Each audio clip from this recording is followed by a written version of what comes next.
જય માતાજી। તો હાલો ગાય દોવા જવું છે તો મુસ્કાન તો હમણાં નથી હાલતી, હું પાયલ જાય છીએ તો બે માં દીકરી ગાય દોઈ છીએ।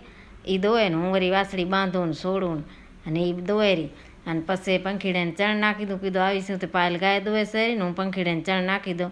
તો અહીંયા પંખીડા બિચારા વાટ જોઈને બેઠા હશે કે ક્યારે નાખશે। આમ તો એને બાપા ઉઠે તો એ નાખી આવે, પણ એ મોડા ઉઠે ક્યારેક વર્ધીમાં જાય તો પછી મારે નાખવા।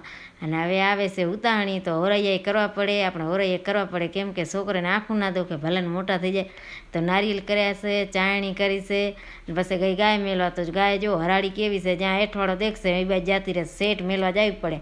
અને પછી આજે અમાસ છે તો લુગડા ના ધોવાય, સાહ ના થાય। તો મુસ્કાન પૂછ્યા કરે કે મમ્મી આજ સાહ કેમ નથી કરી? મેં સાહ નથી કરવાની, આજ તો અમાસ છે તો કે દહીં જ ખાવાની છે એમને એમ। અને પછી ઘરે વાવ્યો સેતુ, તો સેતુમાં જો અત્યારથી કેવા મસ્ત સેતુ આવી ગયા છે, બહુ આવ્યા છે સેતુ, પણ કાચા ને પાકા ને આખે ઝાડ ભરાઈ ગયો, ભલે ઝાડ હાવ ઝીણું છે પણ સેતુ ઘણા આવ્યા છે।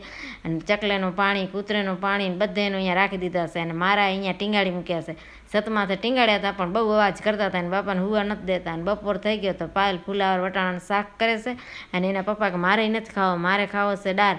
અને કાલે હું પાણી કરતી હતી, પાણી હતો કુંભ મેળાનું, એ હતો 3 નદીનું પાણી હતો, ગંગા જમના સરસ્વતી, એ કહેવાનું ભૂલાઈ ગયું હતું મારાથી, કુંભનું મેળાનું પાણી સારવા।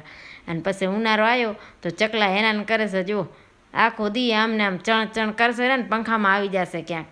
અને અથાણું આવી ગયો તો ખાટો, તો એને હવે મીઠો કરવો છે, રિપેરિંગ કરવો છે, તો હવે એને ગોરવારો કરી નાખવું। અને પછી ખાવાનું થઈ ગયો અમારે ફુલાવરનું શાક ને દાળ ને માખણ ને બધું ખાવાનું થઈ ગયો।